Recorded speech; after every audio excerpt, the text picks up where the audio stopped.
The views and opinions expressed today on Black Focus Radio are not the views and opinions of the station, its management, or its advertisers. Now, let's get ready to focus on our issues, our solutions, using our voices on Black Focus Radio. Welcome to Black Focus, the show designed with our community in mind, where we focus on our issues, developing our solutions, using our voices. Central Arkansas, surrounding areas, and the nation. Get ready. Black Focus starts right now. Phone lines open at 855-525-5683. So here's your host, David W. Coleman. Good afternoon and welcome to Black Focus Radio, our issues, our solutions, our voices. 855-525-5683 is the number. That's how you get in touch with me. If you'd like to join the show, you can also hit me up on YouTube, Instagram, and Facebook. And be sure to send me an email at blackfocusradio@gmail.com if there's a subject that you'd like for me to cover. A lot of stuff to talk about today. We got a whole slate of things. But before I get started, I want to make sure and remind you all of the little contest that I put forward with Coleman's Dynamic Products. You need to go out to the Facebook page and simply put your dad's name in there. Okay? Just on the page, this is my dad. I'm going to randomly pick 3 names that's going to get a Coleman's Dynamic gift box, okay? Now, I will tell you, you're not going to get them before Father's Day, okay? But you will get them, all right? It's a very nice gift box, and I think you'll like them. And, of course, we're going to include the hot sauce, the Coleman's Dynamic Pepper Juice that we just started marketing as well. So be sure, again, all you got to do is go out to the Facebook page, look for Coleman's Dynamic Products, and there's another one out there for Rib Rub Nation. Whatever one you get on, and make sure that you just say, this is my dad or something like that. I'm going to randomly pick that name, and he will win a Coleman's Dynamic gift box. And I promise you, he will be thoroughly pleased. Okay? So that's what we've got going on today. So I want to make sure I got that out before we got into all the other stuff that we're going to talk about today. All right, let's start with some of the things that we're going to talk about. And coming up, we'll do a Black Fact here in just a moment.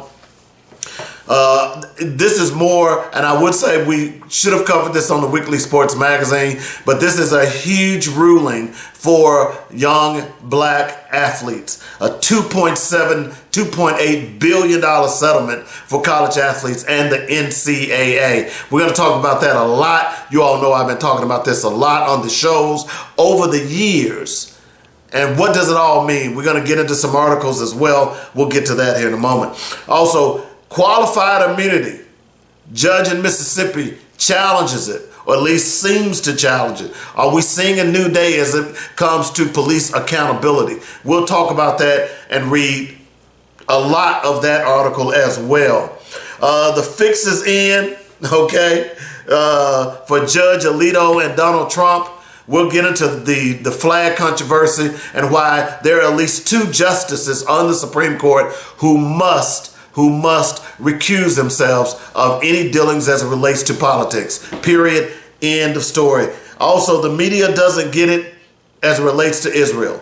I'm going to tell you why they don't get it. And I'm going to tell you why there are certain organizations, or I should say news shows, who are attacking American colleges because those students have a voice and you all aren't paying attention.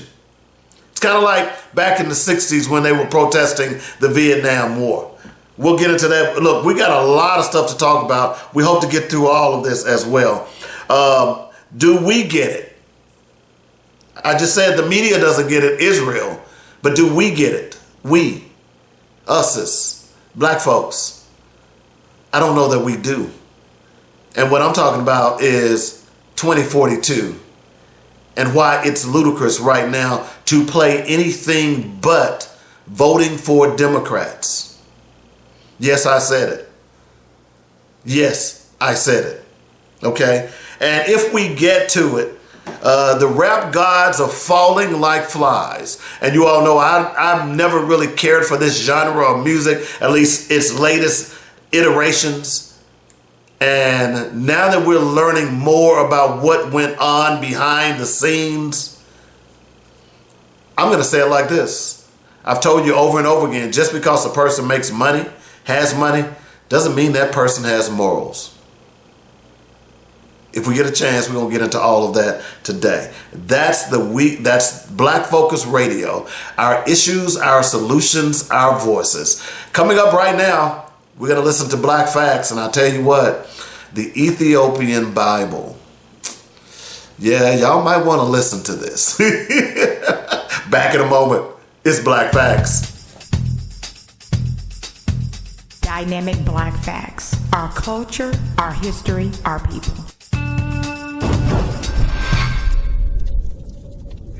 There have been quite a number of interesting, curious findings about this remarkable place. Lying in the eastern part of Africa, between the equator and the Tropic of Cancer, in a region known as the Horn of Africa, the origin of Ethiopia happens to be largely the origin of us all.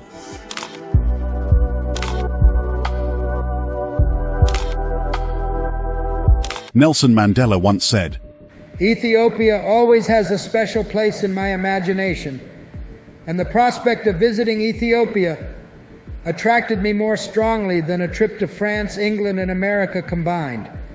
I felt I would be visiting my own genesis, unearthing the roots of what made me an African.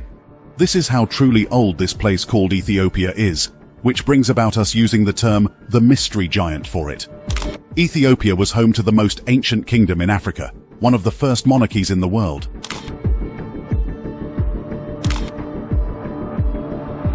It is the sole African country to possess an alphabet more than 2,000 years old.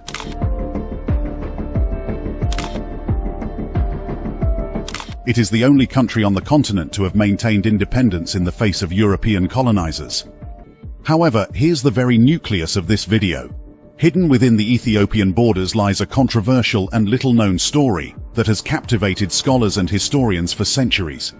This is the story of the Ethiopian Bible, a sacred text that has been banned and suppressed by various rulers and religious authorities throughout history, but very actively used in the Ethiopian Orthodox Church, until today.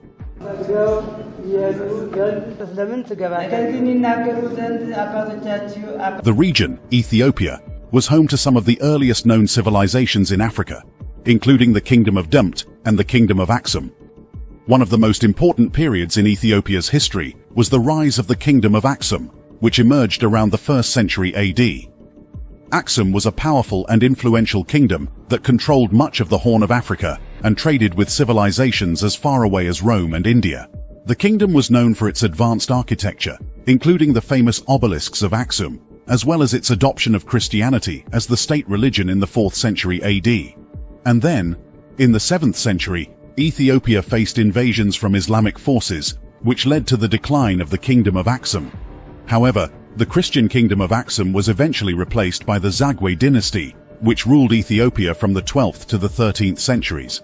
The Zagwe dynasty is known for its rock-hewn churches in Lalibela, which are still considered some of the most impressive architectural achievements in Africa.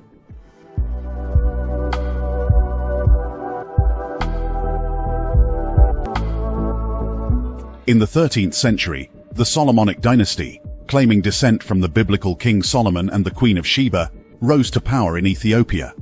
The Solomonist dynasty, also known as the Solomonic dynasty, is the ruling imperial house of Ethiopia.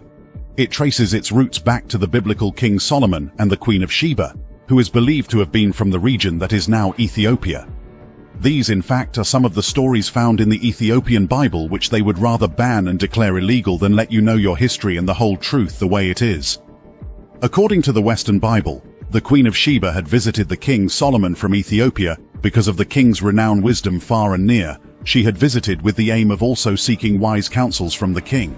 With her came many gifts. It was stated precisely in 1 Kings chapter 10 that the Queen of Sheba is a seeker of truth and wisdom, and she has heard that King Solomon of Israel is a very wise man. She travels on a camel to Jerusalem to meet with the king and test his knowledge with hard questions and riddles. Solomon answered all her riddles correctly, and the foreign queen gifted the Israelite king with large quantities of gold, spices, and precious stones. It was in fact stated that never again were there so many spices brought in as those that the Queen of Sheba gave to King Solomon. This the Western Bible had readily told us.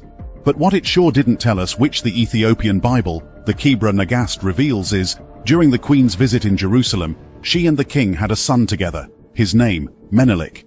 It further says that Menelik didn't stay with the father. Queen Sheba had taken the boy back to Ethiopia and made him the first emperor. Menelik once. In 2012, experts looked at the genetic makeup of many Ethiopians and found some evidence to support the Queen's journey to Jerusalem and birth there. The Solomonic dynasty ruled Ethiopia for over 700 years, establishing the Ethiopian Empire and expanding its territory through conquest and diplomacy. The empire reached its height under Emperor Menelik II, who defeated the Italians at the Battle of Adwa in 1896, making Ethiopia the only African nation to successfully resist European colonization. Let's now look closer into the history of that revered holy book of theirs with lots of controversial opinions tied around it, the Ethiopian or Ge'ez Bible. This is the oldest book in Ethiopia. No more painting, only writing, damaged. Okay. The original. This is the The original. original, Mary. Ethiopia has some of the oldest scrolls of Israel. Unlike the King James Bible, which contains 66 books, the Ethiopic Bible comprises a total of 88 books and includes some writings that were rejected or lost by other churches. There are certain Ethiopian tribes who have been worshipping the God of Israel for over 3,500 years. But this does not mean that all Ethiopians worship the God of Israel. A great many Ethiopian Hamite populations are split Orthodox, Muslim, Protestant, etc. in worship. But Christianity was introduced to Ethiopia in the 4th century, and the Ethiopian Orthodox Church, called Tewado in Ethiopia, is one of the oldest organized Christian bodies in the world. You can say one thing for sure: Ethiopia is one of the oldest civilizations in the world today, being first settled by Ham's sons after the flood of Noah. They also had all the scrolls of the Old and New Testament plus scrolls never seen before in the Gentile Christian Bibles. What is even more interesting is that Ethiopians had these scrolls long before Christianity first arrived in their society in the 4th century. In other words, Christianity was not a religion given to them like most nations. Christianity was already present in Ethiopia, as the country has been a Christian nation since the 4th century. Many say some tribes in Ethiopia have been worshipping the God of Israel for thousands of years. Not to mention that some of the true descendants of the lost tribes of Israel are still living in Africa and Ethiopia. Even the so-called Jews who live in Israel today cannot deny their claim, when they have more geological proof of their heritage to Israel than the European Jews do, and they can prove it. Throughout the centuries, Ethiopia has maintained a deep and abiding faith in Christianity. This faith is rooted in the Ethiopian Bible, also known as the Ethiopian Orthodox Tewahedo Church Canon, a collection of religious texts used by the Ethiopian Orthodox Church. It includes the books of the Old Testament, as well as several additional books not found in the traditional Western Christian Bible. These additional books are known as the deuterocanonical, or apocryphal books, and are considered canonical by the Ethiopian Orthodox Church. The Ethiopian Bible is written in Ge'ez, an ancient Semitic language, and also has a long history that has been passed down through the generations. In the process of social incorporation and identity formation, indigenous learning plays a crucial role as a transmitter of social rules and values. Until the introduction of modern education towards the end of the 19th century, the Ethiopian Church was responsible for literacy, social values, and identity. The earliest evidence of Christianity in Ethiopia dates back to the 4th century, when the Ethiopian king, Ezana, converted to Christianity. This conversion was followed by a period of growth in Christianity throughout the region. During this period, the early church fathers translated the Bible into the Ge'ez language, allowing the Ethiopian people to read and study the Bible in their own language. The translation of the Bible was not completed until the 8th century, when the monk Abba Pantaleon completed the translation from Greek into Ge'ez. The Bible was then divided into 2 books. The larger book, known as the Kebra Nagast, contains the Old Testament, and the smaller book, known as the Fetha Nagast, contains the New Testament. The Ethiopian Bible has gone through several revisions over the centuries.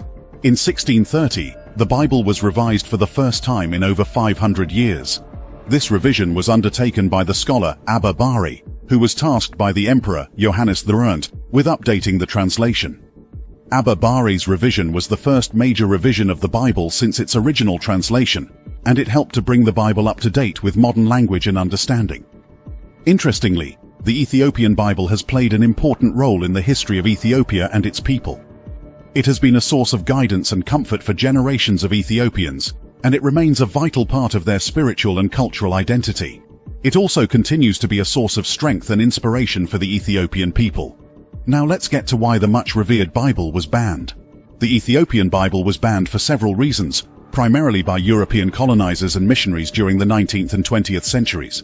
One of these reasons is as a result of doctrinal differences.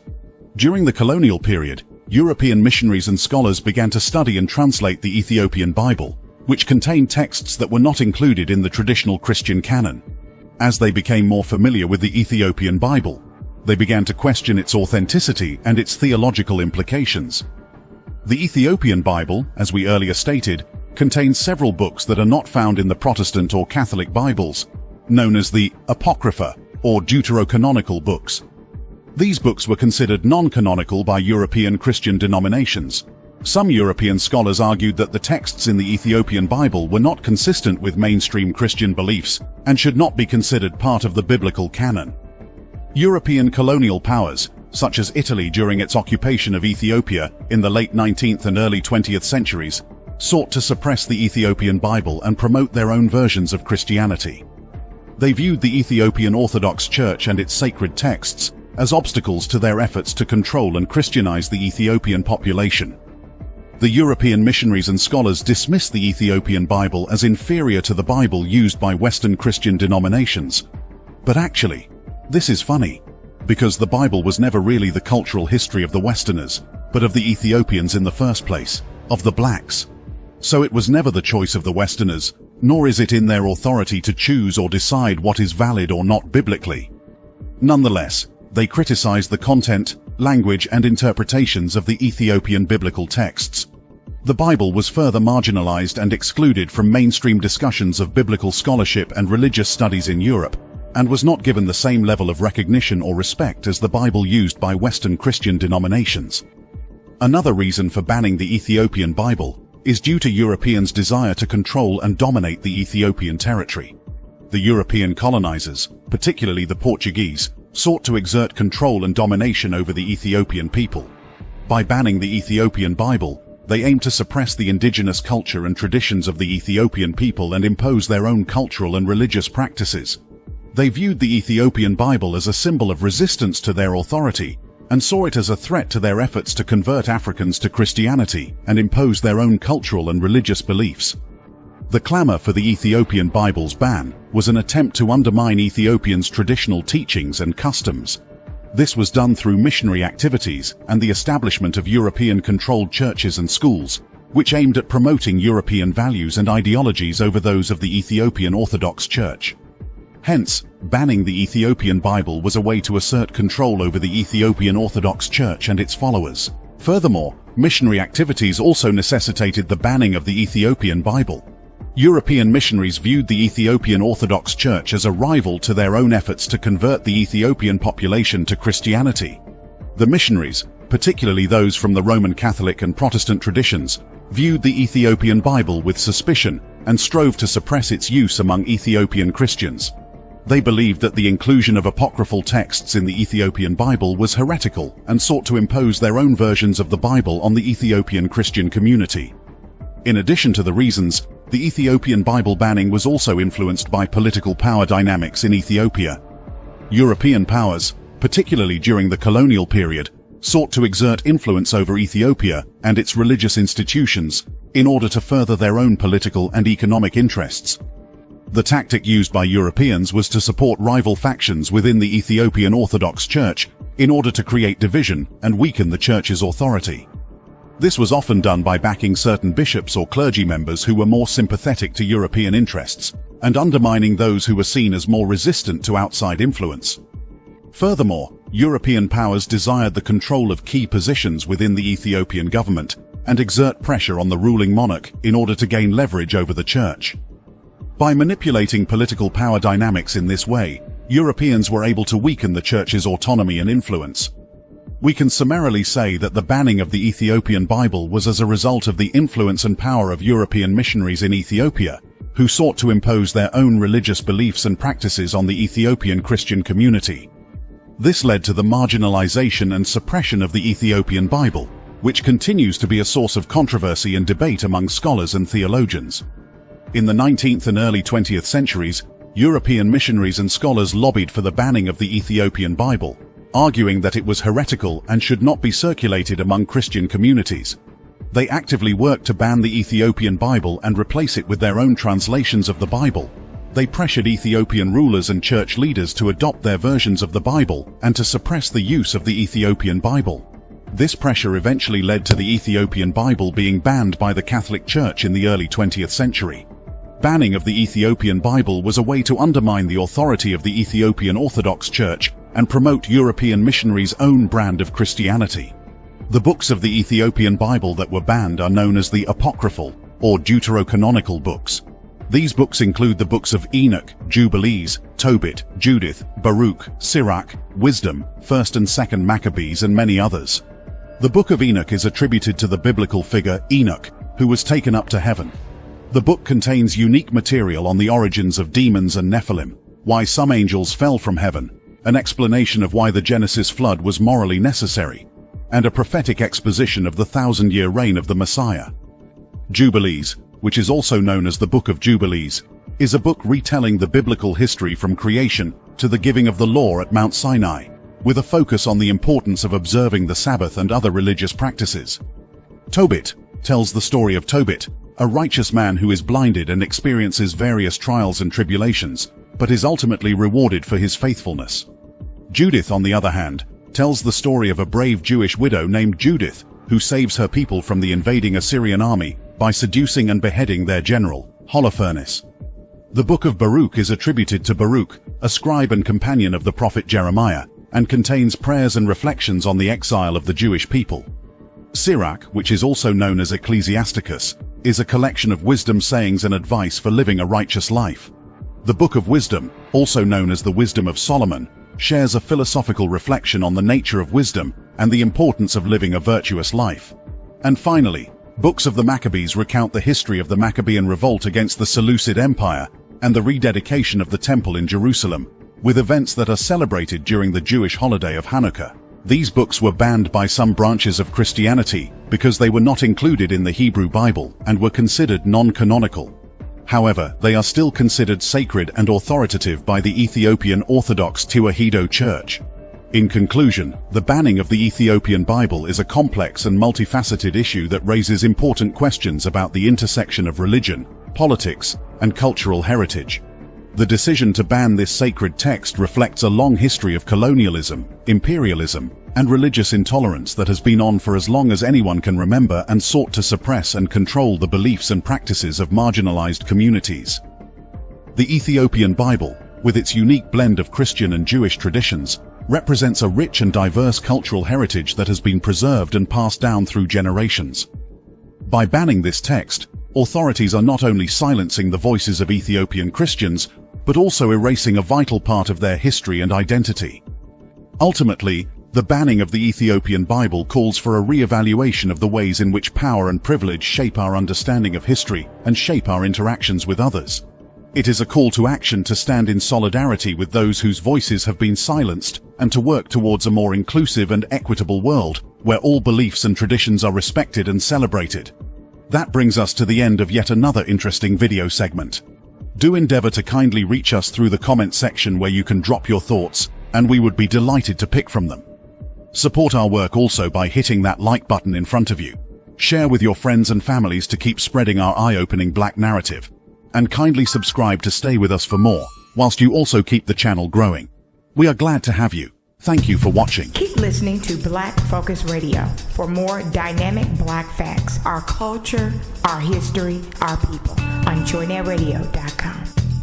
Hi, I'm David W. Coleman, host of Black Focus Radio and the weekly sports magazine. We here at JoynetRadio.com would like to thank you for all the love and support you've given us. Our goal is to keep you inspired and informed daily with quality programming from gospel music, news, talk, and sports. Log on to JoynetRadio.com for the program lineup, and while there, be sure to make a donation. Then download our app and carry us anywhere in the world. Please continue to spread the word about JoynetRadio.com. And if you are an entrepreneur or have an upcoming event or you'd like to start a show, let the professional writers and producers here at JoynetRadio.com help you get the word out. Call me at 615-554-0568 for more details. In the meantime, stay informed and inspired daily right here on JoynetRadio.com.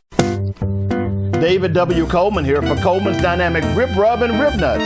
Go to ribrub.com, that's RIBBRUBB.com right now, and stock up on the best dry marinades for baking, grilling, and smoking your favorite meats. 3 great flavors, hot and spicy, original, and scorching. Try them at your next cookout and you will shout, bake it, grill it, shake it, oh yeah! Only one place to get Coleman's Dynamic products, that's ribrub.com. Easy to order, and I'll ship direct to you or to friends and family anywhere in the United States. While on the site, be sure to check out other great items, especially the rib nuts. Who'd have thunk it? Peanuts sauteed in a barbecue marinade? That's just crazy good. Get them at ribrub.com right now, along with other great recipes. That's ribrub.com. If you don't like my rib rub or rib nuts, I'll give you money back. Do it today. That's Coleman's Dynamic Products at ribrub.com. Listen! Did you miss Dr. Ernest Gill from UT San Antonio? When you're making $455 million off these student athletes and all you can come up with is $5,000, John Calipari makes $8 million a year, and his players are going to get $5,000 a year. The majority of these teams were white men and white males and females. Would this be happening? And I would say no, because their families wouldn't let it happen. But we're letting our kids get pimped. Join the weekly sports magazine every Saturday, 8 to 10 a.m. on JoynetRadio.com. All right, welcome back to Black Focus Radio, our issues, our solutions, our voices. By the way, I'd like my new chapeau. This was a gift on my birthday from my son, the Dad Gang. Yeah, he's a part of the Dad Gang. If you got kids out there, you're part of the Dad Gang. Appreciate it, love it, we'll support it. No ifs, ands, or buts about it. All right, so as I said, we got a lot of stuff to talk about today, man.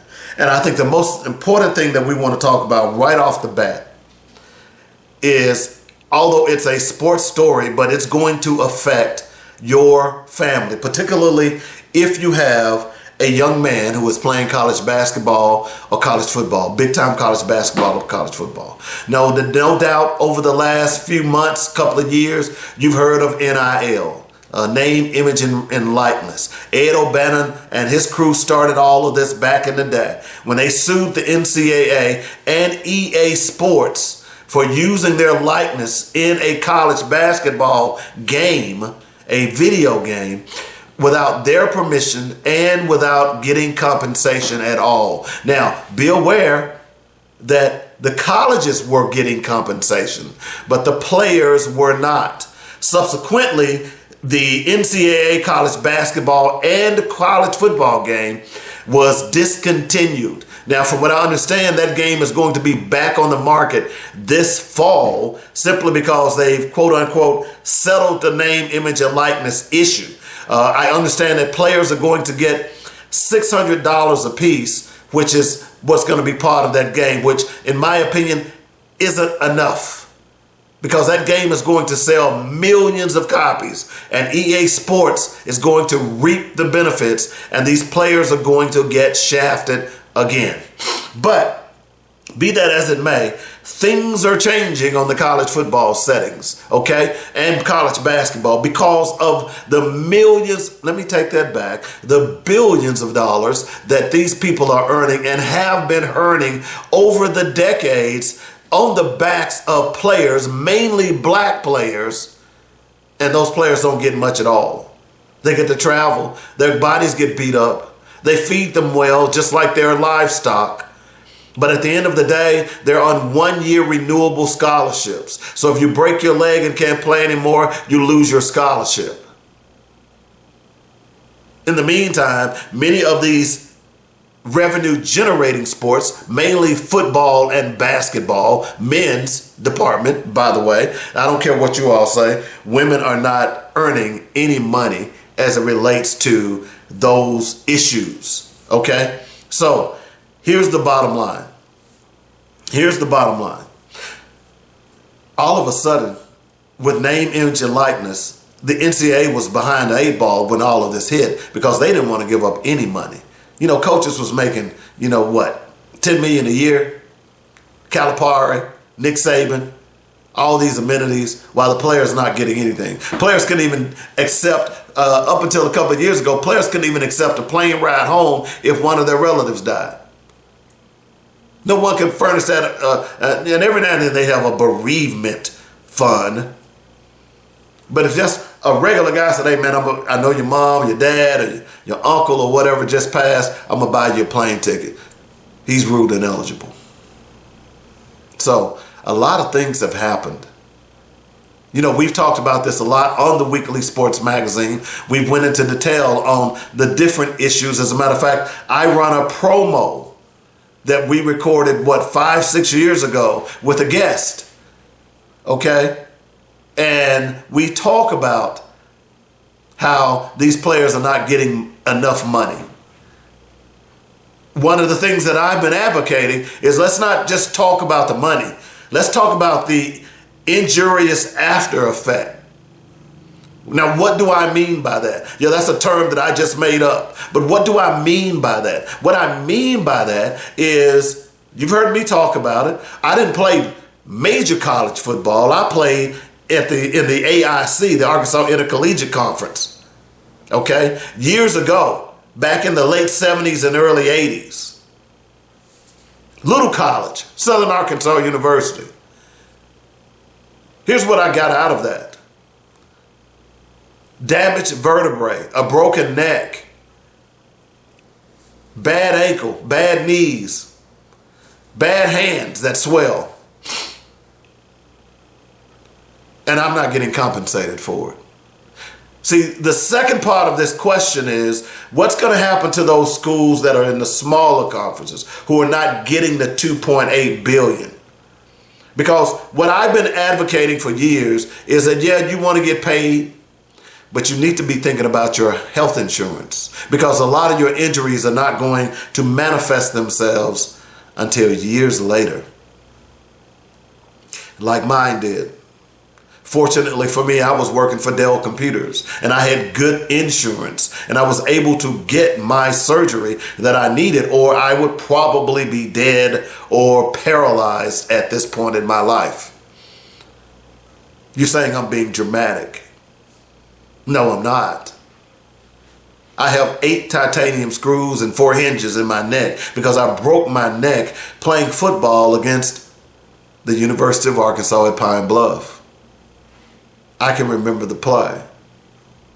I played another 1.5 years with a broken neck thinking that I had a shoulder problem, and my coaches didn't give a damn that I was hurt. Never even asked. They were only concerned about whether or not I could go.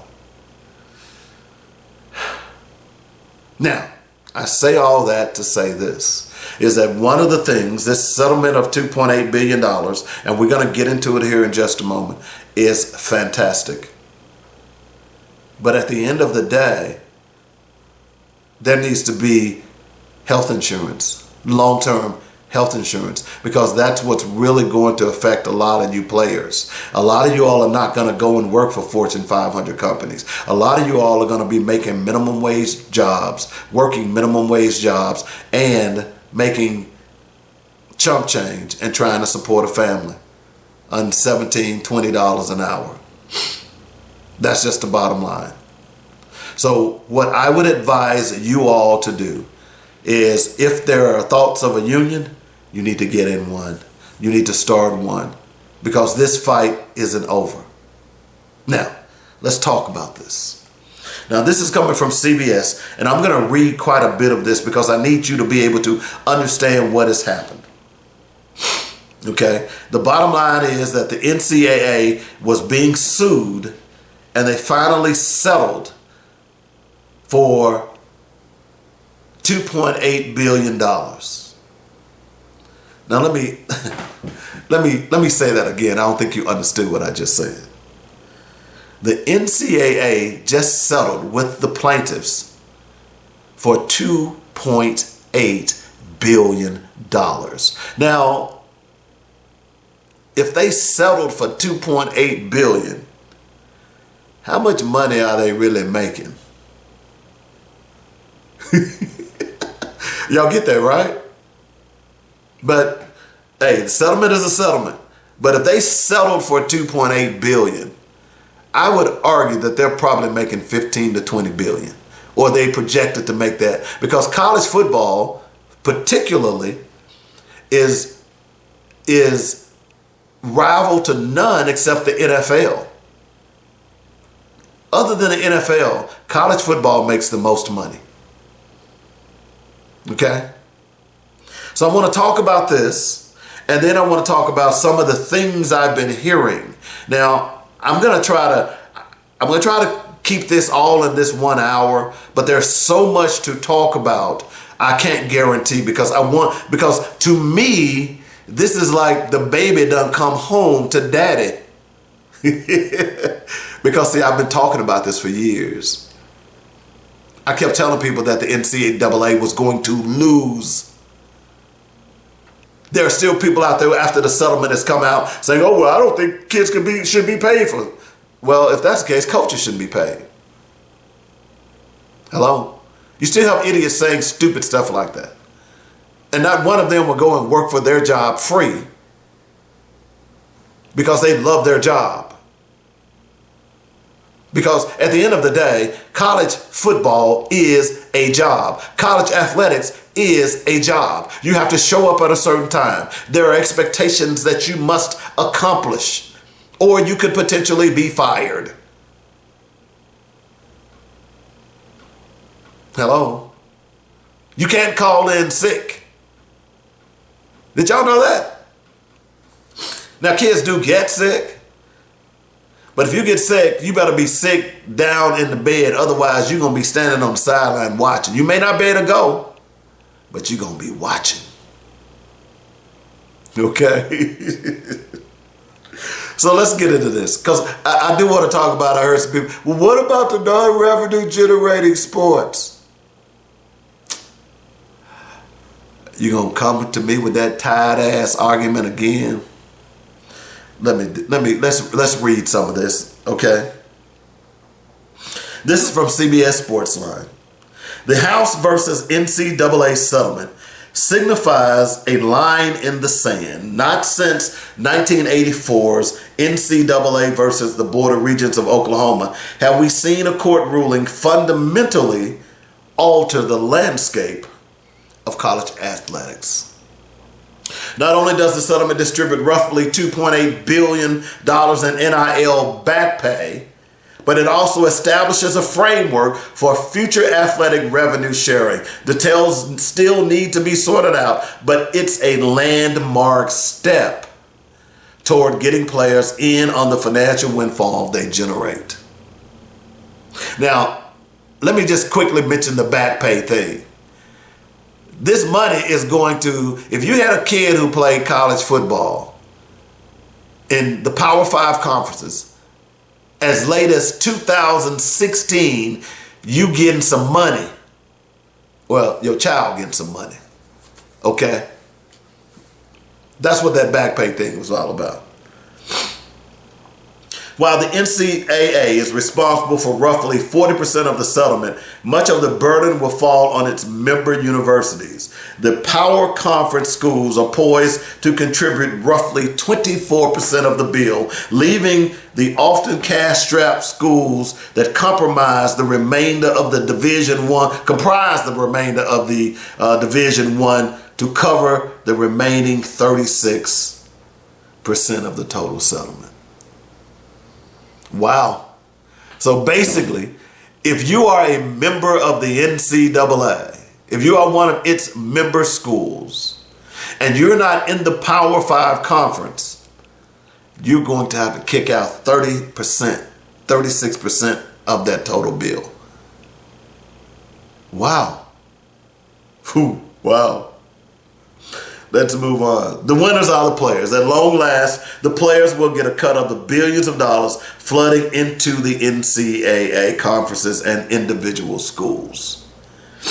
While the advent of the NIL compensation was a step in this direction, those payments came largely through third-party collectives, funded by big money boosters and average fans. Now the athletic departments themselves are finally on the hook financially for the labor that fuels their products and underpins their budgets. While the $2.8 billion owed in back pay is eye-popping, that figure will be dwarfed by the amount paid out to athletes in the coming years as part of a revenue-sharing framework established by the case. Now, let's break that paragraph down, okay? We talked a little bit about the NIL and how much money these players are going to, that they're earning off of their name, image, and likeness. And as I've been saying ever since the NIL came to pass, that was not good enough.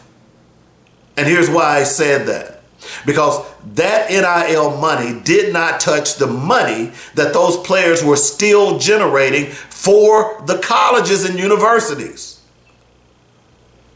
That's why I said that wasn't enough. That wasn't fair. This settlement now brings that issue to a close. Because not only are they going to pay in $2.8 billion, but also there's going to be a revenue sharing model that players will get when they go and play for a university. I think that's a damn good deal. You know, as I sit here and as I pause, well, let me go ahead and finish this. The loser. For decades, the NCAA fought on behalf of the member schools to preserve the amateurism model, which was a joke. That was my editorial. I put that in there. This officially marks the end of that war, while the House Treaty ensures the NCAA survival as an organization. It will be a diminished entity on the hook for $1.1 billion of the settlement. That money will come from its reserves and through budget cuts, as CBS Sports' Brandon Marcello reported. That means some lean years are ahead for the NCAA office in Indianapolis as it finds its footing in a new era. While the alternative to a settlement would have been potentially fatal adjudication, this is still a big loss for the NCAA. They're crying over competitive balance. That's another loss. Now, let's look at non-revenue generating sports. Because this is where I want to, let's see how much time we got. We got a little more time. The fate of non-revenue sports, which at most schools means everything besides football and men's basketball, will hang in the balance as athletic administrators grapple with the financial ramifications of the settlement. In addition to potential measures such as staff cuts and delayed facilities upgrades, non-revenue sports could be on the chopping block. That's especially true for departments already struggling with financial solvency. With hits coming to their NCAA distributions, the pressure rising to pay players in high-profile sports, don't be surprised to see lower-tier Division I departments axe some of their financially inefficient programs for the sake of making ends meet. Okay? So,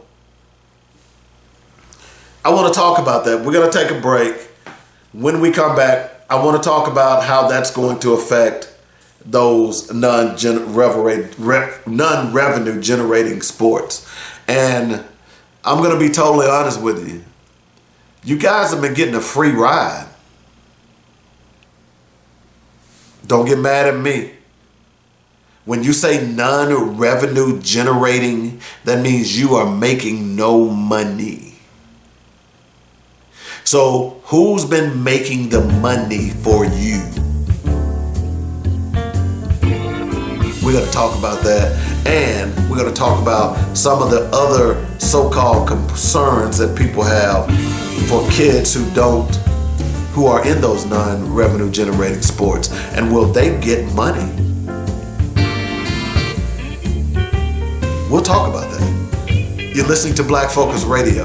Our issues, our solutions, our voices. On JoynetRadio.com.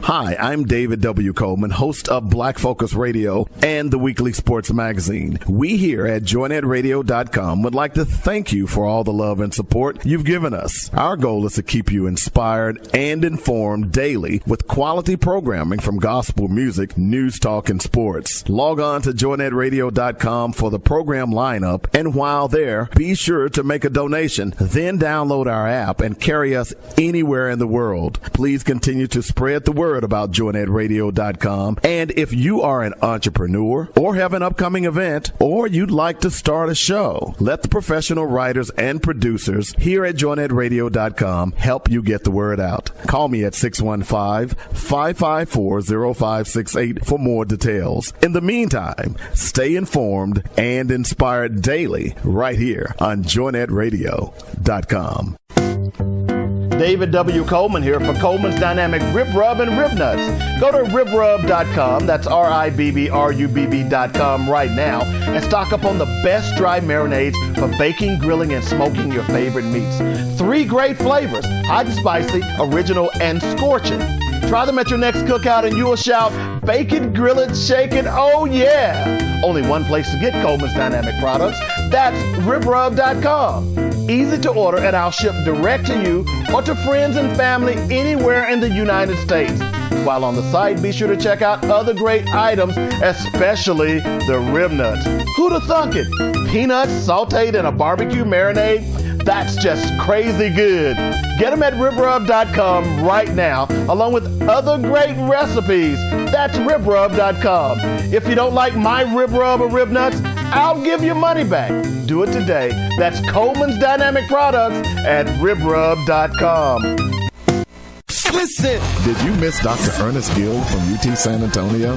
When you're making $455 million off these student athletes and all you can come up with is $5,000, John Calipari makes $8 million a year, and his players are going to get $5,000 a year. The majority of these teams were white men and white males and females. Would this be happening?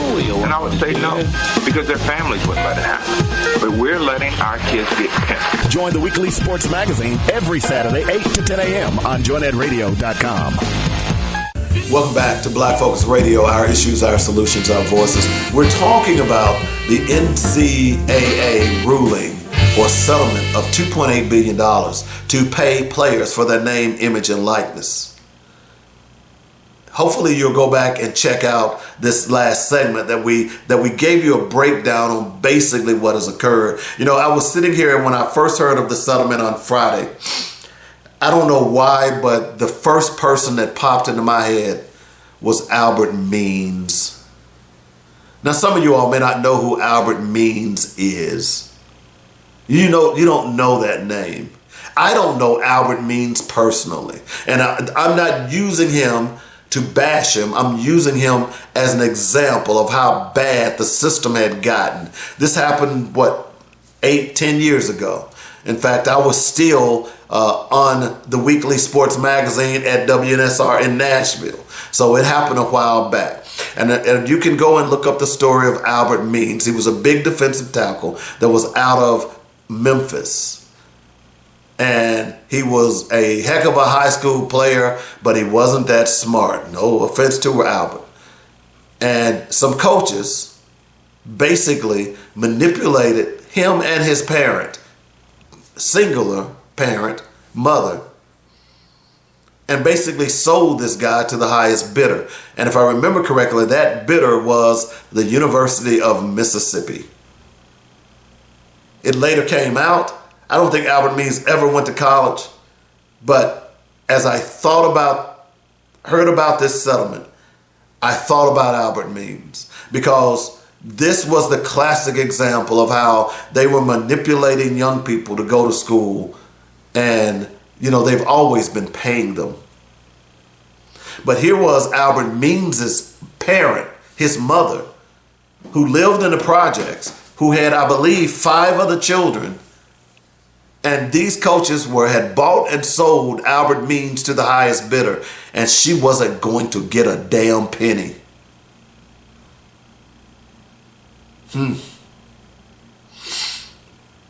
So here we are. Fast forward to 2024, and the NIL is basically dead. Well, let me take that back. The NCAA is basically dead. Now, what's going to happen with NIL? Because as I said, NIL, that was money that the players was generating themselves. They were not getting a piece of the pie from the NCAA. Now they're going to be getting a piece of the pie. And some of the objections that I've heard already is, what about the non-revenue generating sports? What about them? I don't mean to be cold, but as I said before the break, anyone who played a non-generating revenue sport was getting a free ride, because that money, that scholarship that you had earned to play tiddlywinks or whatever athletic discipline that you support or you play, no offense to you, but it wasn't earning any money. You know how you were able to get that equipment. You know how you were able to travel. You know how you were able to eat in the athletic dorm. You were able to do that because of those football and basketball players. And that includes women's basketball. Y'all can talk about how big women's basketball was last year. But at the end of the day, it's still, when you put it all into one hat, women's basketball around the country is not earning any money. They are living off the backs of the men and Title IX, which is going to be interesting. How is Title IX going to affect all of this as well? Because the argument is, well, you got to pay everybody the same amount. No, you don't.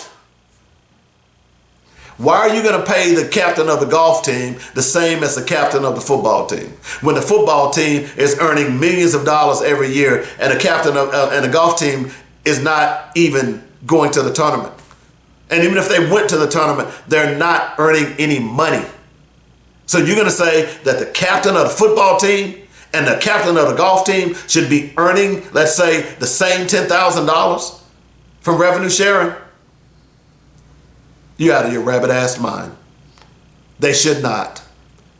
And no one else that is in a non-revenue generating sport. Hey, this is the big time, folks.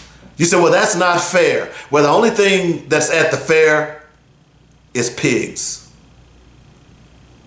That's the only thing. Life isn't fair. You know what? I want to drive a Maserati. It's not fair that I don't have a Maserati. Damn. Somebody needs to give me a Maserati. No, there are no participation trophies here. At the end of the day, it's time. This is long past time to be happening. Long past time. And I'm sorry, non-generating sports.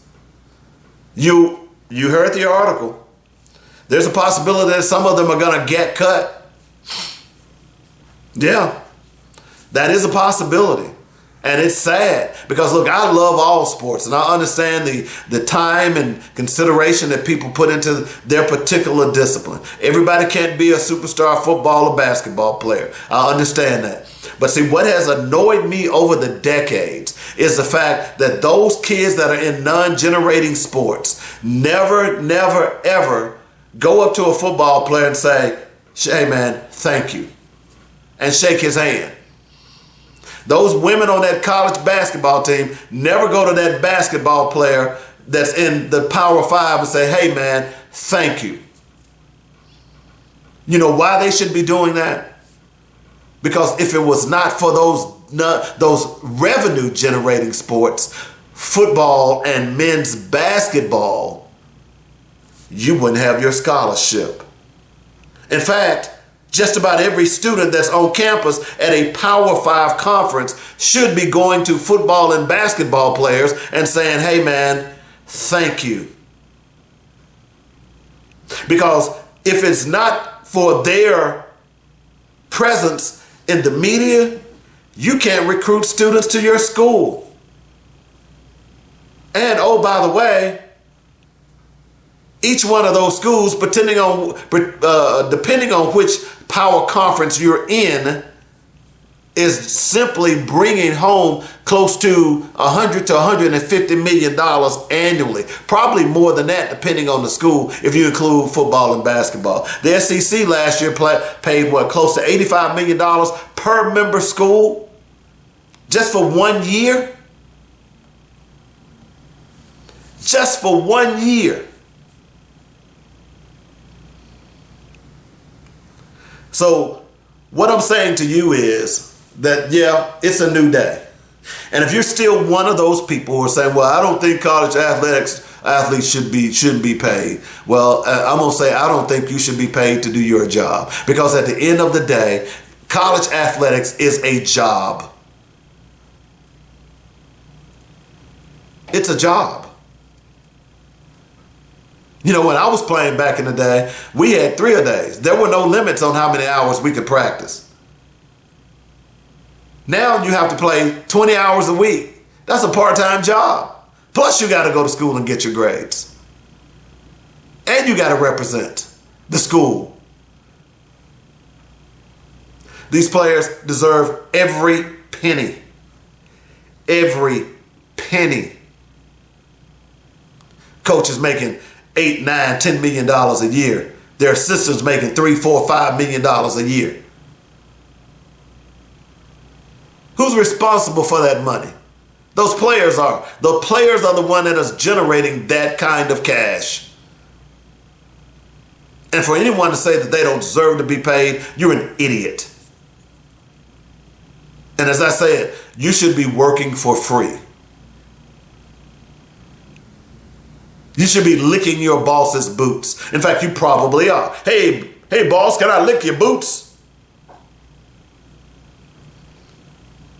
This is a landmark ruling, and I'm not upset about it at all. It is long overdue. The next step is health insurance. The National Labor Relations Board in California has already ruled,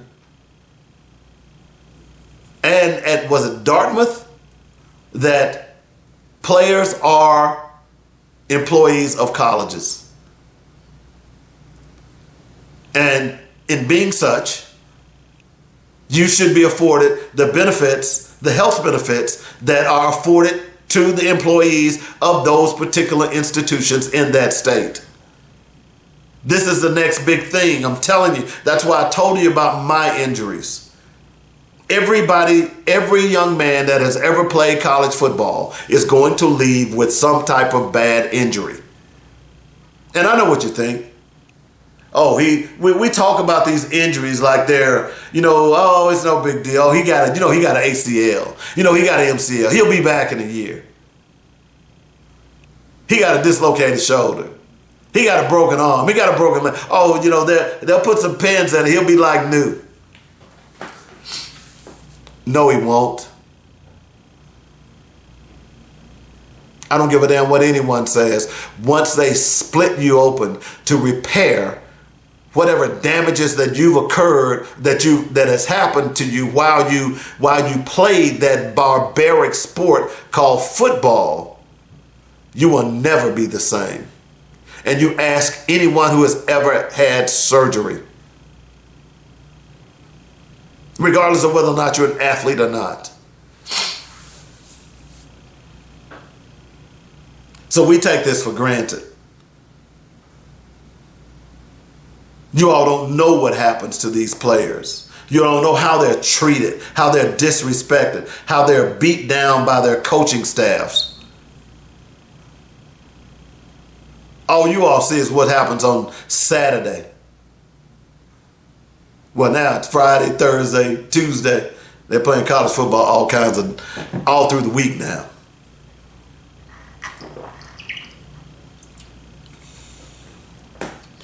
But I wanted to take some time and give some clarity on what has occurred. Because, so many young athletes who go off to college, they've got brothers and sisters at home who are not eating, who can't afford to eat. Now, that income, that part-time job that they were on, that income is now lost to mama and her kids, or daddy and his kids. Now with NIL and this settlement, they'll be able to help mom and daddy out. And that's what should have happened a long time ago. That's why they've given Reggie Bush back his Heisman. They know that was bogus. At the end of the day, they've been paying for athletes for decades. See Eric Dickerson. See him. See Craig James. Go back and look at the SMU struggle, or the penalty by the NCAA. Go back. They've been paying for decades. Even in little bitty colleges, we got $25 handshakes all the time. Now, $25 was a lot of money for us back in the day, back in 1979, 1980. Some of the players got $100 handshakes. I guess I was okay, so I just got $25. But there were a couple who got $100 handshakes. They've been paying players all along. That's just the bottom line on it. So I am happy that this has happened. It's long overdue. And congratulations to the players, the young brothers who have persevered, who came before you. The good thing about it is it goes back to at least 2016. So it'll go back 8 years to pay those players. And I think, I'm not sure when the lawsuit was filed, but I think that's part of the reason it goes back to then, because that's when the fouling began. I'll double check that later on. But that's a good thing. That is a good thing. See, things are working out. Hey, we got to take the top of the hour break. We'll be back in a moment. When we come back, let's see what we're gonna do. We've got to jump on this qualified immunity thing, because I think it's huge. We've got some other things that are on the agenda. We might have to push them to the next show, but we've got to jump on this qualified immunity thing, because this ruling happened on Friday, and it's landmark, because there were another landmark ruling by the Supreme Court, who basically said that South Carolina was not violating the gerrymandering laws. We got a problem with the Supreme Court. We're gonna keep on that as well. But we'll take the break. We're back in a moment. It's called Black Focus Radio. Our issues, our solutions, our voices on JoynetRadio.com. The views and opinions expressed today on Black Focus Radio are not the views and opinions of the station, its management, or its advertisers. Now, let's get ready to focus on our issues, our solutions, using our voices on Black Focus Radio.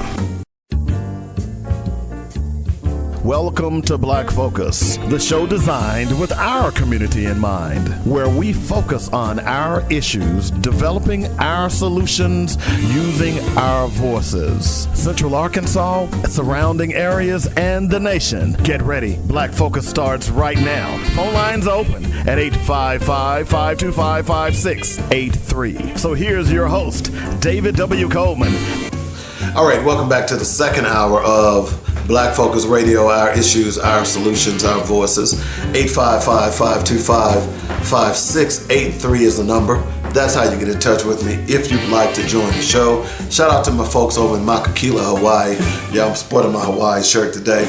I hope y'all like it. You know, just enjoying the world. No ifs, ands, or buts about it. Want to remind people that if you want to try and get your dad, a Coleman's Dynamic gift box, then you need to go out to my Facebook page and post on the Facebook page. All right? We're going to wrap up the post. Let's say in about a week. So you still got a week to do what you need to do. All right? Just go do it. You're going to get, you get some rib dust. You get some rib rub. You will get, let's see what else you'll get. Man, you're going to get some rib nuts. You're going to get some pepper sauce. You're going to get some rib juice. It's going to be a nice little package for you.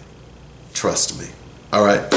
All right. So we've got to jump into our next subject. Last hour, we talked a lot about this $2.8 billion settlement by the NCAA for players.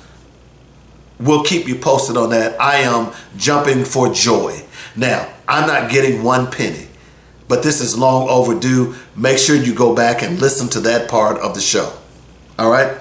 Now, something that happened on Friday that may have went over your heads because some of you all are so caught up in this Diddy and Jay-Z crap that you're not paying attention to things that really make a difference in your lives. Just like on late last week, the Supreme Court ruled that South Carolina's maps are not gerrymandered, that they purposely did not go out and draw districts to eliminate some of the black representation, although we know they did.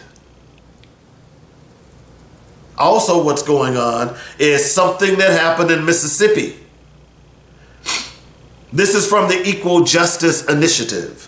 It's federal court denies qualified immunity and explains doctrine's fatal flaws. I'm going to read a lot of this for you today because I don't want to use my terminology because I want you to be able to understand it. And by the way, I will post this on my wall, on Black Focus Radio wall, so you can go out and read it for yourself. The U.S. District Court of the Southern District of Mississippi issued a compelling decision Monday denying qualified immunity to a detective who falsely accused Desmond Green of capital murder based on a lying, drug-impaired jailhouse informant, whom she steered to select Green's face from a photo lineup.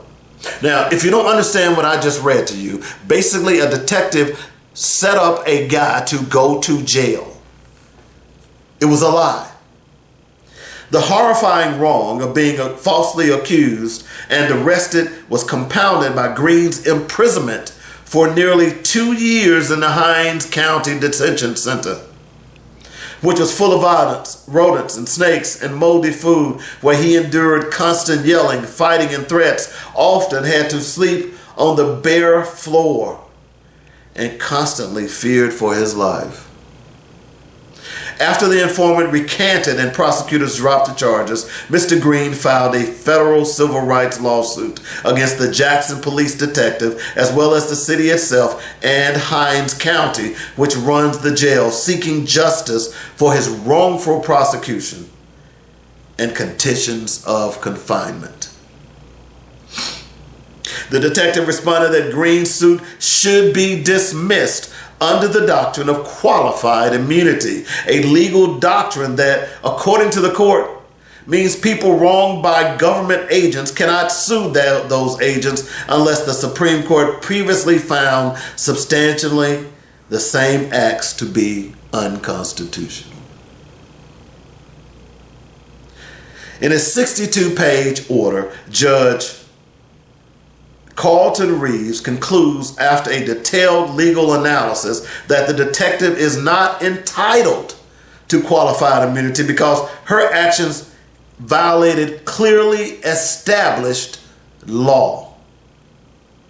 The court goes on, however, to address Mr. Green's argument that qualified immunity is itself unlawful, setting up or setting out the historical context for the doctrine's invention and tracing its evolution into what Justice Sonia Sotomayor has called an absolute shield against accountability for police officers accused of using excessive force. Hello? Remember I told you earlier that y'all are paying attention to things that you really shouldn't be paying attention to, and this is what you should be paying attention to right here. But I digress. Qualified immunity has no basis in law, the court concludes. Let me read that again. Qualified immunity has no basis in law. It is an extra-constitutional affront to other cherished values of our democracy. Hello? The federal statute under which Mr. Green sued the police detective is usually called Section 1983. But the court insists on using the law's formal name. I bet y'all didn't know this, did you? The formal name of that law, Section 1983, is the Ku Klux Klan Act of 1871. To underscore why Congress passed it in the first place, the decision sets the historical stage this way. After the Civil War, white supremacists unleashed waves of terror across the South. Lawlessness was the order of the day. Groups like the KKK carried out thousands of beatings, lynchings, and incidents of torture and mutilation. These atrocities were inflicted with impunity because judges, politicians, and law enforcement officers were fellow Klansmen and loyal sympathizers. White supremacy empowered them to kill black men, women, and children without fear of consequences. Wow. Congress passed the KKK Act of 1871 to provide a remedy for the wrongs being perpetrated on black Americans during this era of terror. The statute imposes liability upon any persons who, acting under color of state law, deprives another of a federal right, and it does so by interposing the federal courts between the states and the people as guardians of the people's federal rights. The KKK Act, the court writes, establishes a new legal system in which federal courts were to enforce federal constitutional rights against state officials through civil remedies and criminal sanctions. The Supreme Court made clear at the outset that there was no good faith exception holding in 1882. No man in this country is so high that he is above the law. No officer of the law may set that law at defiance with impunity. All the officers of the government, from the highest to the lowest, are creatures of the law and are bound to obey it. But then police officers wrongly arrested ministers who peacefully entered a whites-only bus station waiting in Jackson, Mississippi, instead of protecting them from the menacing crowd that was threatening violence, and the ministers sued the officers in federal court for violating their constitutional rights under the KKK Act.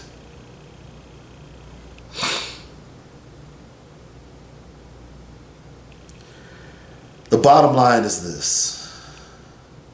As I said earlier, this is a huge ruling because basically police have been hiding behind qualified immunity for decades. This is not law. This basically says if you tell me that no man is above the law, and then there's a cop that can go out there and violate the law and rape, maim, kill an innocent citizen, and even if the citizen isn't innocent, that he can be judge, jury, and executioner, and there is no penalty for that, then yeah, there is a man above the law. That man is called a cop, or that woman is called a cop. We've seen it happen over and over and over again over the last few decades. And now Judge Reeves has set in motion something that you're going to have to address as it relates to the Supreme Court. Let me go back and read that part about the Supreme Court again. Let's see here. Let me find it. There are a couple other things I'm going to read here.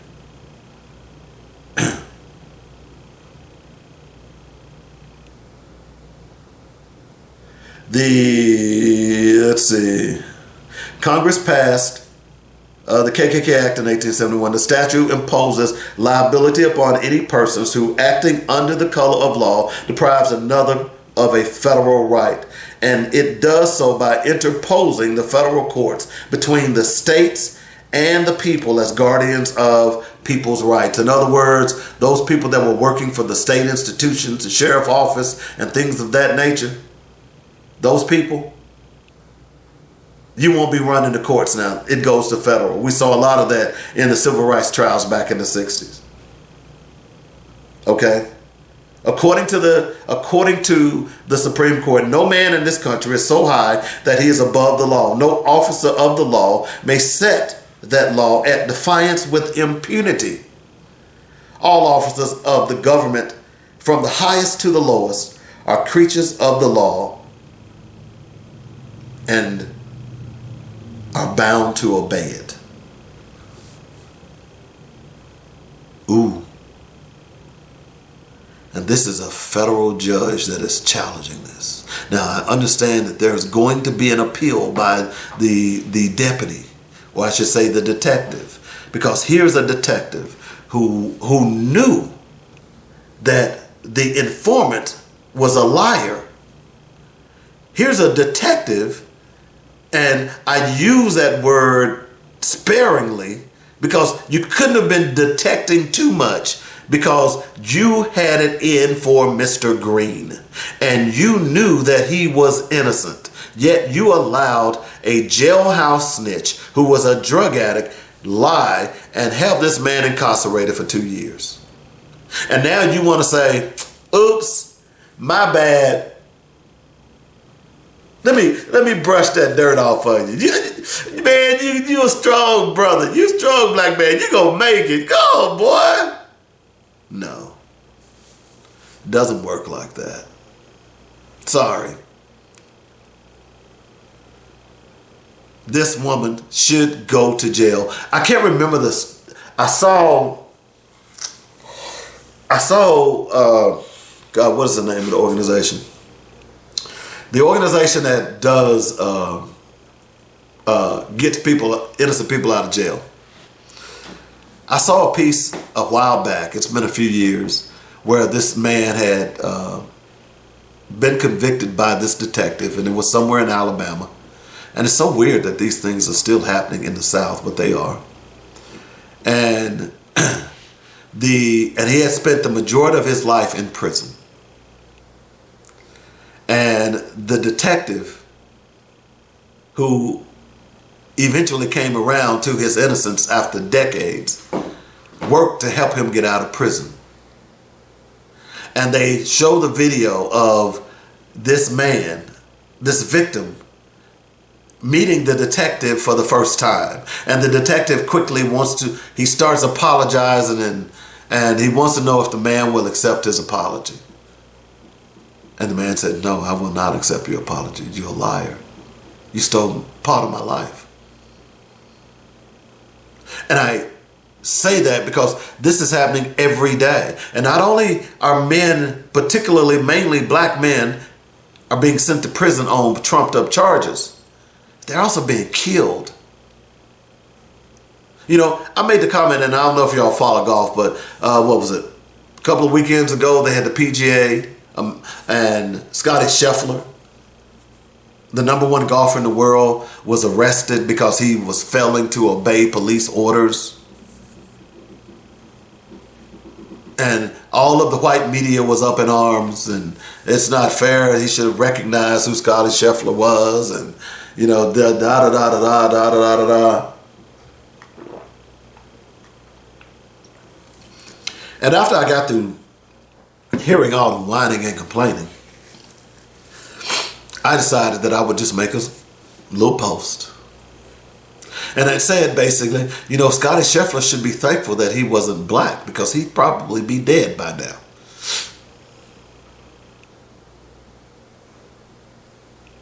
Hello? Y'all get this, right? Black men has never been afforded the benefit of the doubt. And they were upset because it was a white man who was making millions of dollars who was treated like, excuse my vernacular, a nigger. He didn't deserve that. I want to hear all of those people who came to Scheffler's defense when another black man is murdered by cops and the cops walk away with qualified immunity. There have been some egregious. Remember the lady cop in Texas who walks in the wrong apartment and shoots and kills a man and she wants to scream qualified immunity? This is flawed logic. This is flawed law. And it's about time that there is a judge who has decided to stand up and say just that.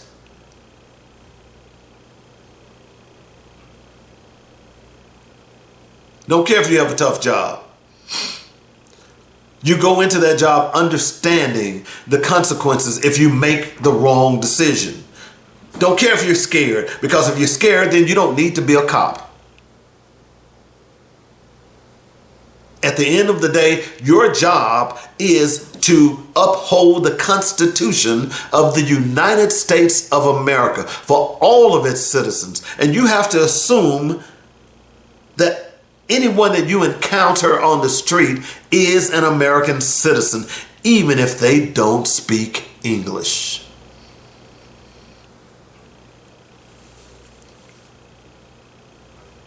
And when you make a mistake, when you kill someone, when you wrongly convict someone based on faulty techniques, then you should suffer the consequences. It's not good enough to give these people money.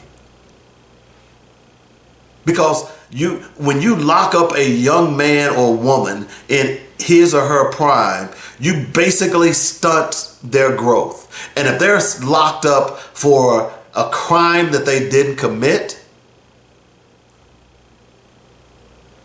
that's even worse. That person will never recover. That person will never be the person, or potentially, or at least fulfill the potential that he or she had, because they've been locked up for 4 or 5 years or 10 years. In some cases, 20 years for crimes that they did not commit. This happens more than you know, folks. And it's about time. It is about time that a judge challenges this flawed doctrine, qualified immunity. It's ridiculous. Here's more on this.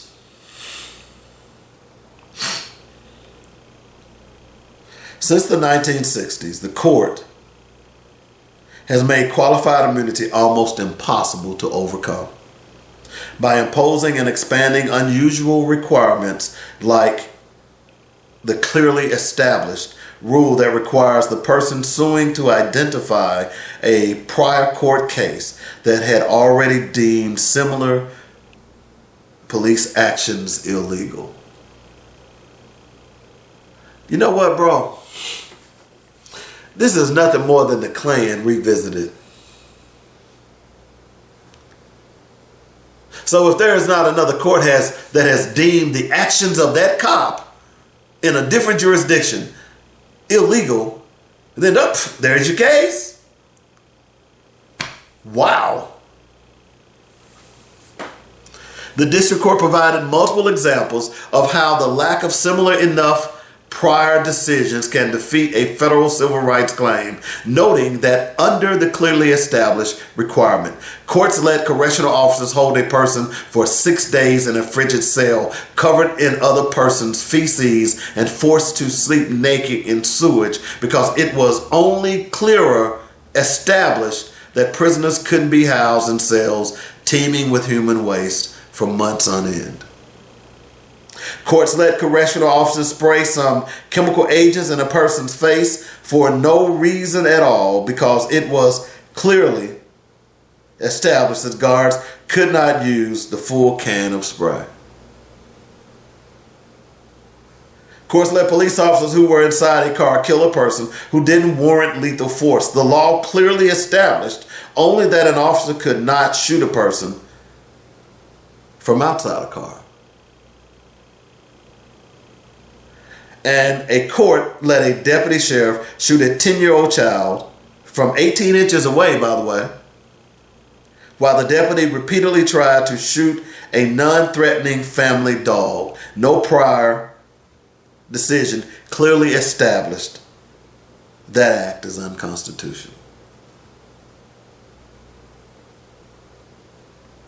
This is crazy. Research indicates that black Americans are pulled over more often, searched more often, arrested more often, imprisoned more often, wrongfully convicted more often, and killed by law enforcement more often than any other Americans, the court wrote. Qualified immunity then shuts the courthouse doors on a large portion of those black and brown citizens who plausibly allege that police officers targeted, surveilled, and stopped them because of their race. Wow. You know, I told you earlier that y'all are worrying about some of the wrong things. You see, there are things that are happening that you're not paying attention to. When we come back, we're going to talk a little bit about that as well, because the gig is up for Samuel Alito and Clarence Thomas. And see, while y'all are talking about Diddy and all that other stuff, there's some real life things that are going on, and it's going to come to head in November if you don't get your asses out to vote. Back in a moment. It's called Black Focus Radio. Our issues, our solutions, our voices. On JoynetRadio.com.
All right, welcome back to Black Focus Radio. Our issues, our solutions, our voices. 855-525-5683 is the number. That's how you get in touch with us. We look like we are going to get through our list of topics tonight, but we'll see how it goes. This segment, we're going to talk a little bit about Judge Alito, and I'm going to intersperse why voting is important. And I also am going to talk a little bit about the media and this attack on on the constitutional rights of people just because we don't agree with Israel. All right? And I'm going to tell you why we are not getting this. Why all of this stuff is going on with Donald Trump, and it's 2042. Yeah, we're going to try to get to all of that here in a moment. But firstly, I want to talk about Judge Samuel Alito. As I said earlier in the show, there's been a landmark ruling that came down from the Supreme Court. South Carolina was being sued and because they had gerrymandered many of the districts to eliminate black representation. And southern states are doing this all throughout the South. This was a landmark ruling.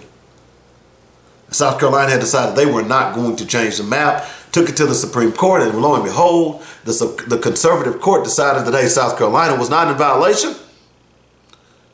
So that map stands. It is a slap against voting rights for black people.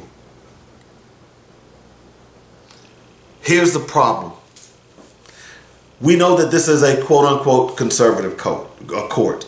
I've said over and over again, every office that requires a vote from the public should be,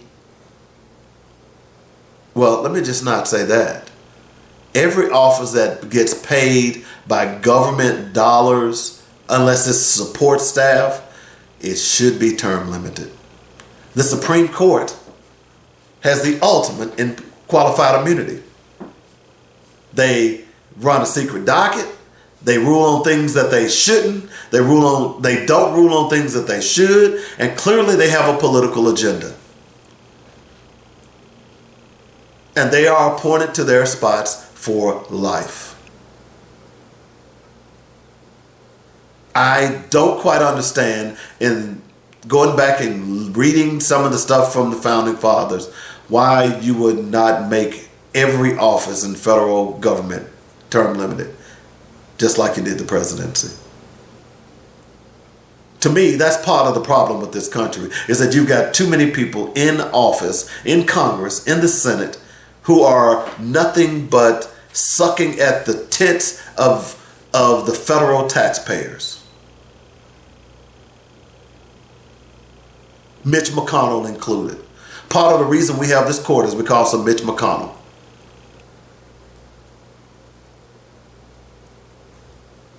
So, Samuel Alito, we've talked a lot about Clarence Thomas and the thousands and thousands of dollars that he got from a rich donor. Stuff like Winnebago homes, motorhomes, paying tuition in a fancy private school for a nephew. You know, trips here and trips there. You know, thousands and thousands of dollars that he didn't report. And now, just recently, the story of Samuel Alito and him hanging an upside down flag, which was a symbol of the insurrectionists on January 6, 2021. And the amazing thing about it, and I think if nothing else annoyed you, the one thing that annoyed me above all other is that Samuel Alito decided that we were stupid. Samuel Alito decided that, hey, that's my wife had a dispute with the neighbor, so that's why she hung the flag upside down. He blames it on his wife. But let's take that argument. You have a dispute with the neighbor. Your wife hangs a flag upside down. You know what that represents. So you don't go to your wife and say, honey, I know you're mad at neighbor John over there, but we just can't have that. I'm a Supreme Court justice, and that's not going to look good. He didn't care. From the reports, that flag hung upside down at his home in Virginia for 5 or 6 days. And late last week, now we get another report of Samuel Alito at a vacation home using another symbol that was used by the insurrectionist on January 6, 2021. So Houston, we got a problem. Because now you can't blame this on your wife. Who are you blaming this on? The grandkids, maybe? Or maybe you're blaming it on the illegal or the immigrants that are working and cutting your grass. Who are you blaming this on?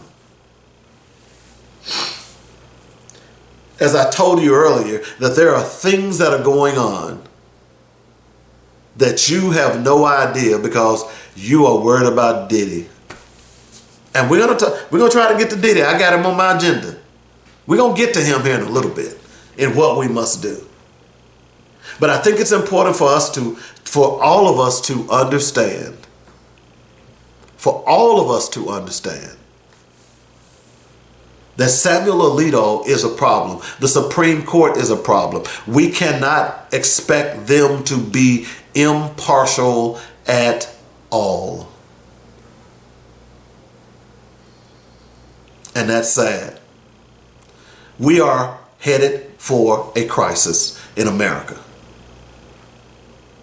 We've heard it over and over again, and oftentimes I've heard people say it, and I just kind of roll my eyes, yeah, or whatever. I'm not rolling my eyes this time, folks. This is real. You've got the Supreme Court that has been compromised by big business and money and by white supremacy. You had a presidency that was compromised by a nut and white supremacy and potentially could be compromised again if Donald Trump wins the election. And you have a Republican Party that has been compromised by white supremacists. The entire party. We're at a crisis. And you've got black people running around talking about, I'm not going to vote for Joe Biden. He didn't help me with my college loan. Not understanding that a vote against Joe Biden, whether it's to an independent party or the Republican Party, is a vote closer to destroying democracy. And as I've told my black friends, or those who, because I'm going to be honest, if you're a Trump supporter, I'm not really your friend. I just can't. Because if you're black and you're a Trump supporter, that's the antithesis of your own being. You're supporting a party that is run by white supremacists. And what do they want to do? They want to get rid of you. Part of where all of this is coming from, remember I said what we don't get, they get it. See, in the back rooms, they're talking about 2042. They've been plotting this for years. They knew it was coming. So they've got to do something to try and stem the tide of people of color taking over America. What they don't understand is they can't beat genetics. So what is the next thing that you would have to do to stop it? Violence. We already saw it on January 6th. We've seen it in this country's history. Who's to say that they won't do it again? Because just, 3 years ago they did it. But y'all worried about Diddy. Beyonce. Oh, I know that's salacious. That's good stuff. But at the end of the day, that's not going to matter. Because you know what's going to happen? Is if Donald Trump and the Republican Party has their way, you're going to lose any rights that you have.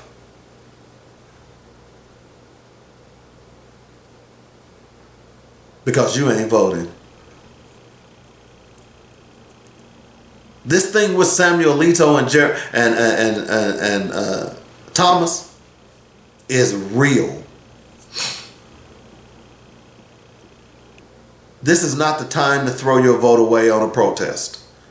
This is the time that you must stand up for the greater good, the larger good. You see, they think you don't get it. And some of you don't. Some of y'all don't realize 2042 is real. They are dog paranoid about the fact that they're going to be minorities in 2042. That's what this is all about.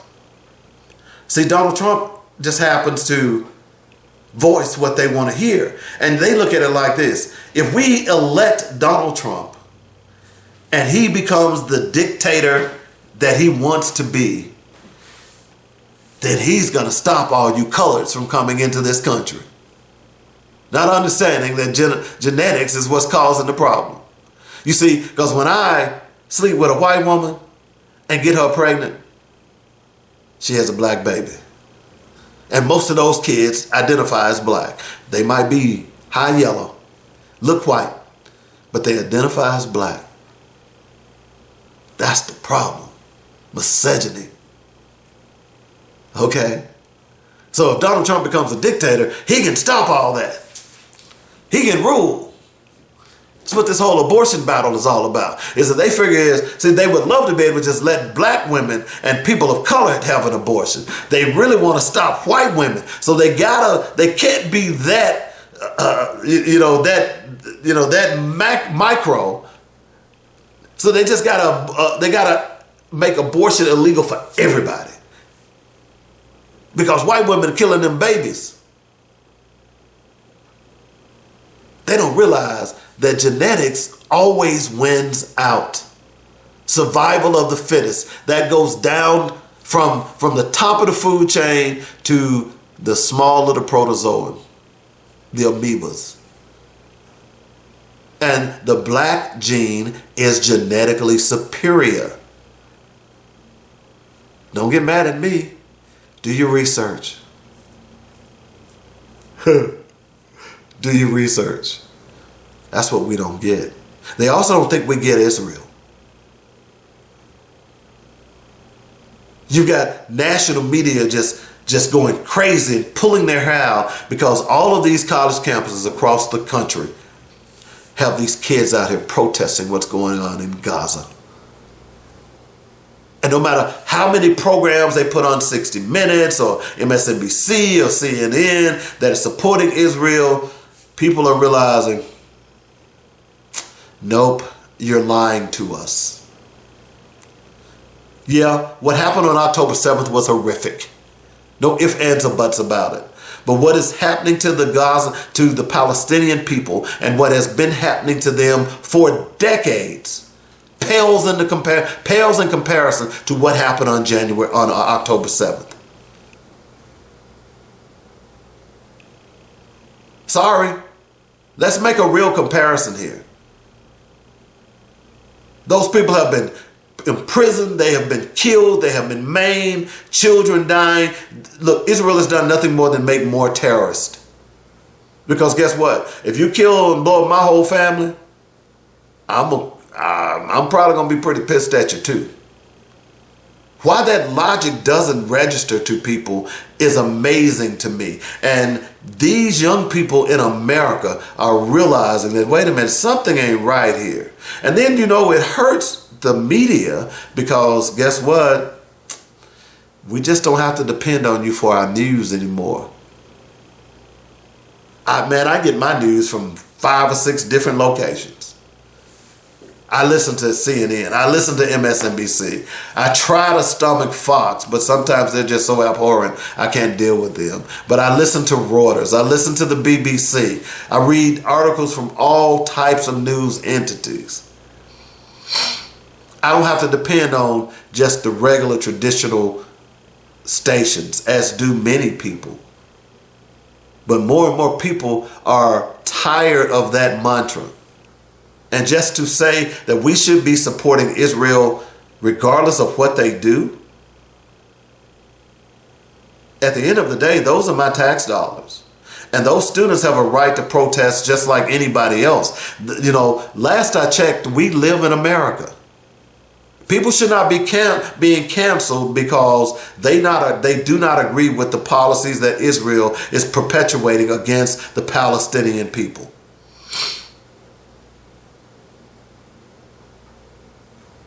Unfortunately, the world was wrong in 1948 when they took that land.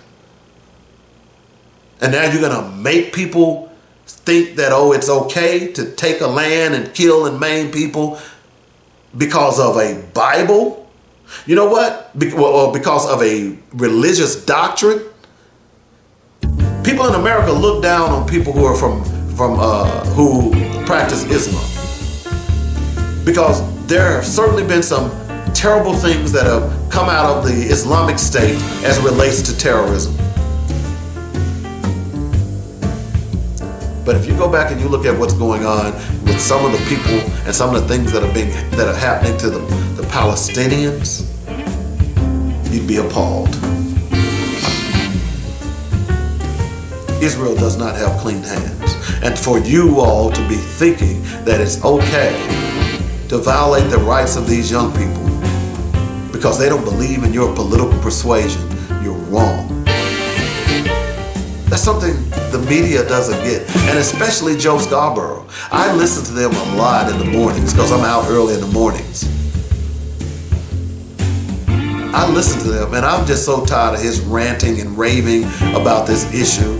People have the right to protest in America, and we don't have to agree with everything that the government does or says, and we certainly don't have to agree with everything a foreign government says who is being fed off the taxpayer's tip. I'm just being real with you. Don't get mad at me. But you will. All right, we gotta take a break. Last segment coming up is What We Must Do, and I'm gonna add some Diddy stuff to this. Hang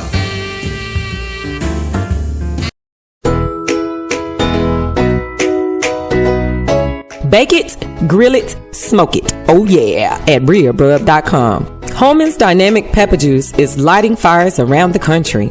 It's the new product from RearBrub.com. Use it on meats and vegetables. Add it to your gumbos and greens for an extra punch. Made with all natural ingredients, Coleman's Dynamic Pepper Juice will enhance the flavors of your favorite recipes. Order today on RearBrub.com. And while there, be sure to check out some of our other great products. It's developed with love and care using the best all-natural ingredients with no GMOs or preservatives. From snacks to seasonings, Coleman's Dynamic Products has something for everyone.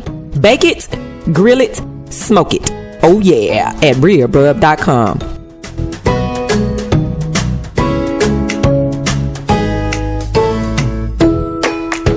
Hey, beautiful. You look gorgeous. Are you doing something different? There's a healthy glow about you.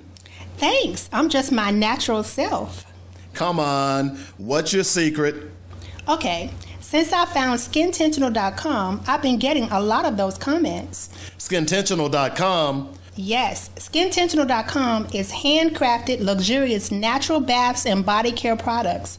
Crafted for those with a designer's taste for high-quality skincare products, but won't break your bank. From body butter to oils and soaps, SkinTentional has something for everyone, including the man in your life. Get your man some beard balm and oils, and yes, they offer body butters and soap for him as well, without making him smell like flowers. Go to SkinTentional.com and check out their amazing products. They believe self-care should be an intentional and joyous experience for all. SkinTentional.com. Pigskin, check. Round ball, check. Hard ball, check. Hockey puck, check. Burning rubber, check. We got it all on the weekly sports page with David Coleman. What else do you need? Did I say food? Can't have sports without food. What kind of show is this again? A sports show. Oh, okay. Pass me those rib nuts. Yeah, we do have it all, and a whole lot more with me, Dynamic David Coleman, on the weekly sports magazine. All right, welcome back to Black Focus Radio, our issues, our solutions, our voices. 855-525-5683 is the number. That's how you get in touch with me if you want to join the show. You know, I've never really liked rap music. There was a time that it was pretty cool, and then it devolved into something that was just an insult to our people. And we are now seeing just how debased, how low these people were. No doubt, many of y'all have been following the story of Diddy, and of course I talked about this on the last show, whether the hotel footage was released of him beating up this girl named Cassie. That was his girlfriend or whatever. I don't know really the details about their relationship. All I know is that he was beating the hell out of her and kicking her. Apparently this has been going on for a while. But now we're hearing stories of how he had sexually assaulted young women. He and Jay-Z and many other quote-unquote rap moguls, there's been alleged inferences that they had people killed because videotapes was coming out. I saw a video late last week of they were having a party and Sean Combs was collecting everybody's cell phone, and if they wouldn't give the cell phone, they would not be allowed in the party. There were these young women that were there, and you know, it was really bizarre. Now it's coming out that Jay-Z, and it's really interesting because see, Jay-Z is about to be implicated as well, who has hitched his wagon to the NFL. It's going to be interesting to see how that thing falls out as this thing, because it looks like it's going to get uglier and uglier as more and more evidence are coming out about what Sean Combs did to young men and young women. I read something the other day where I think it was Cassie, and it was very disgusting that basically he would demand that she gave him her cycle, and he would put it in the food of his guest.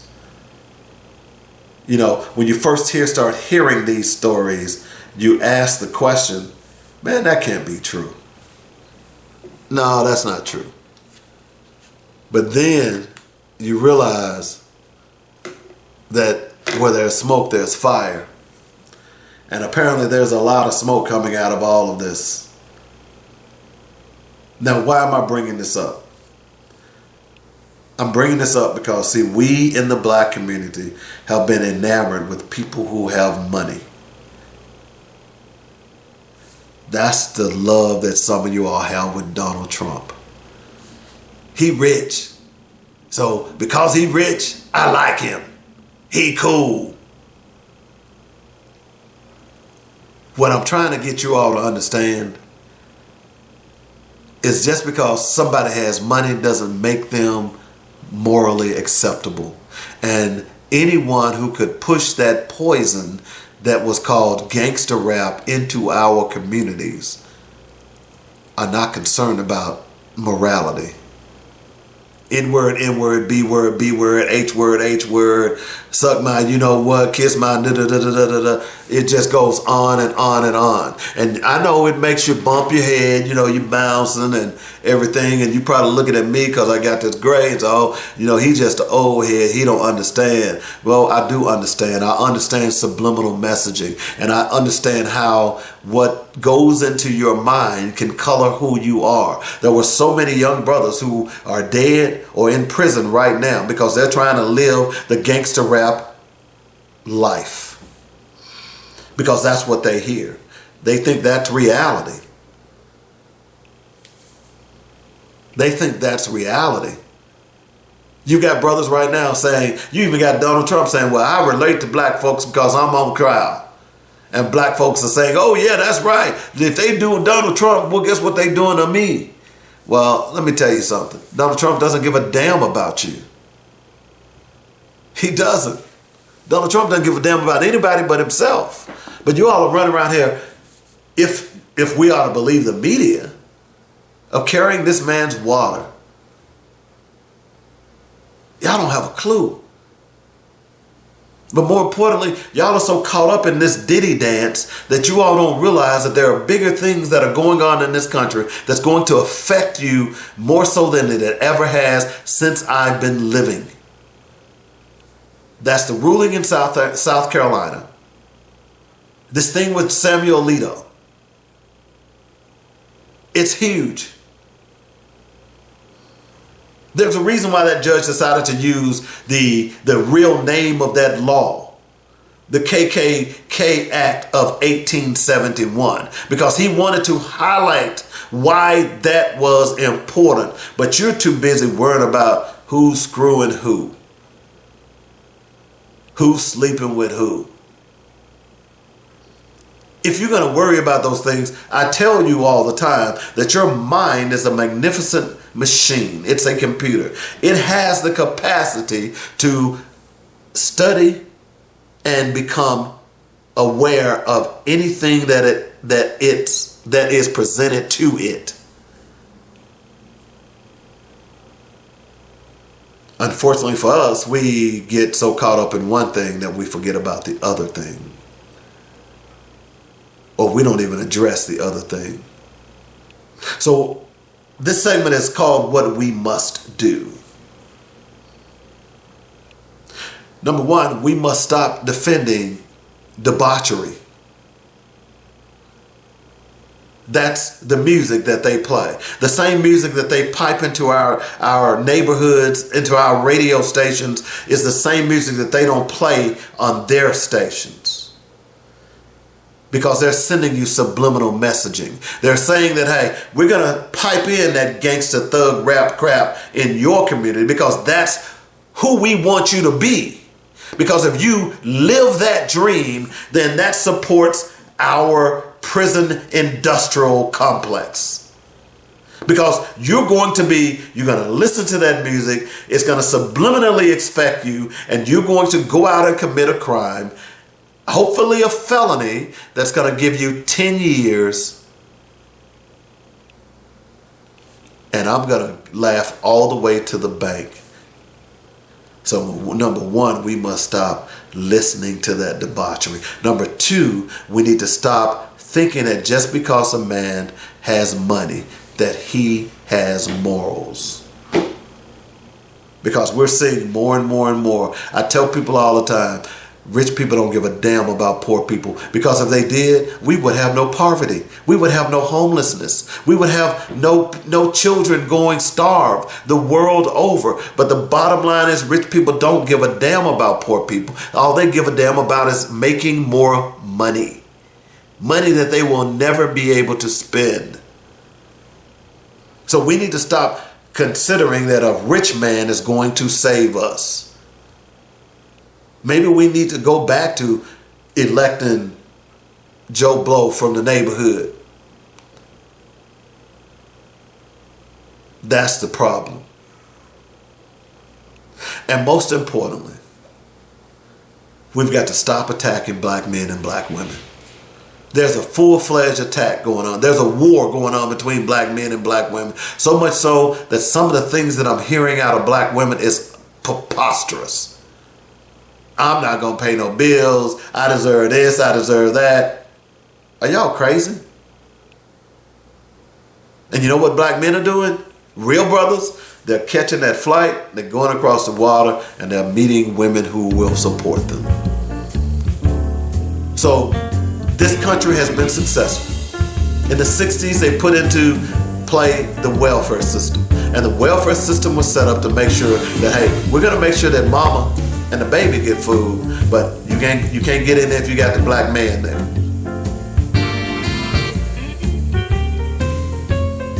It developed into independent black women. Now black women don't want to be independent. Well, this is what you caused. This is what you wanted. This is what the system wanted. You bit off into it, hook, line, and sinker. So what we must do is realize what they are doing to us, and we must be willing to stop it. Speaking of stop, it's time for me to stop for today. I hope you enjoyed the show. Don't forget, you still have a few more days to go out to the webpage, I should say the Facebook page, and type in your dad's name.